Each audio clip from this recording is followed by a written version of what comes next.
Quelle serait votre réaction si vous participiez à un jeu sadique contre votre gré? Eh ben, je me sucerais. Ouais.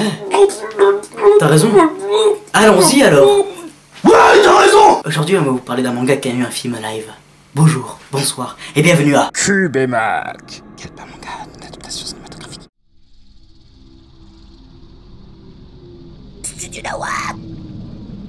King's Game ou Aosama Game est tout d'abord un manga de Nobuaki Kanazawa et qui a une adaptation en manga par Hitori Renda et c'est même auteur publié chez Kiun. Son adaptation cinématographique est sortie le 17 décembre 2011 au Japon, en France, et le film n'est toujours pas sorti. Le film est produit par Morozumi Yutaka et Andrew Tamu Niwa. Il est scénarisé par Junya Kato et l'auteur original du roman / manga, réalisé par Norio Tsuruda. Nos personnages principaux sont parfaitement interprétés. Si Nobuaki est fait par Dori Tsukurada et Kiemi est fait par Yorina Kumai. Spla.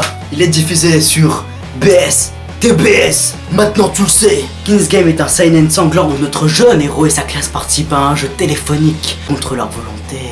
Ils sont contraints d'exécuter les ordres du roi sous peine d'avoir un gage. On peut dire que notre héros est courageux car il devient le leader de sa classe. Il prend la majorité des décisions mais prend trop de mauvaises directions selon moi. La peur le fait avancer et ses émotions prennent souvent le dessus sur la raison.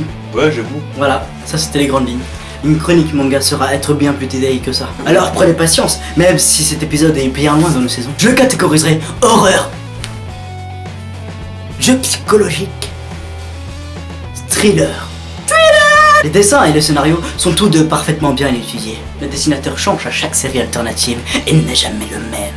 Mais c'est fascinant de voir à quel point chaque dessinateur copie le style des autres afin que le manga n'en pâtisse pas. Nous n'avons pas trouvé les récompenses que ce manga a obtenues. Le scénario est accrocheur, mais il est évident que le manga n'aura pas un énorme succès tel que Naruto ou One Piece, car c'est un seinen, c'est le principe même du seinen. Le scénario traite de plusieurs sujets tels que la manipulation psychologique. Comment réagir face à un étreint de ce niveau sans en informer l'extérieur? Comment maintenir l'ordre au sein du groupe démoralisé? Avons-nous assez de force mentale pour endurer ça longtemps? Dans ce genre de situation, doit-on penser qu'à nous ou au reste du groupe? L'auteur arrive à captiver votre attention sur le moins important afin d'en faire quelque chose de plus grand.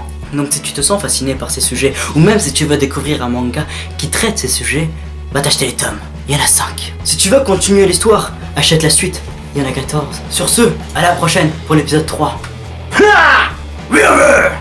Kanazawa. Comme Kana, les éditions, les merdiques là, qui prennent que des mangas connus.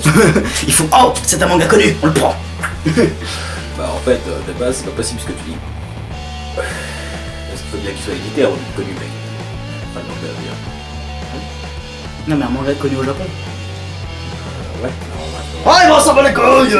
c'est plus un manga à succès. Et encore, que là, ils ont pas fait que des mangas à succès. Ils ont fait des merdes. Hein. Je te parle de Hunter x Hunter. T'as dit quoi? Alors, Shaman King. Merde, c'est le jour des enfers. C'est des mangas qui ont marché au Japon ça. Ah oui, je sais. Par exemple, ou alors Death Note, tu vois, regarde un petit peu les mangas qu'ils font, Kana, franchement, Naruto, Death Note, faut que de la merde quoi. Kunai. Kumai.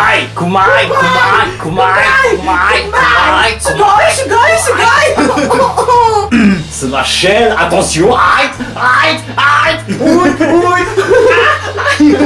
Donc le but de mes vidéos, moi, ça sera de raconter des petites anecdotes. Et aujourd'hui, Dragon Ball. Bon, j'ai pas que cela, hein, mais pas toutes les prendre de la collection, les 42 dans la main. Quel est le seul humain, enfin le seul terrien à n'être jamais mort dans Dragon Ball?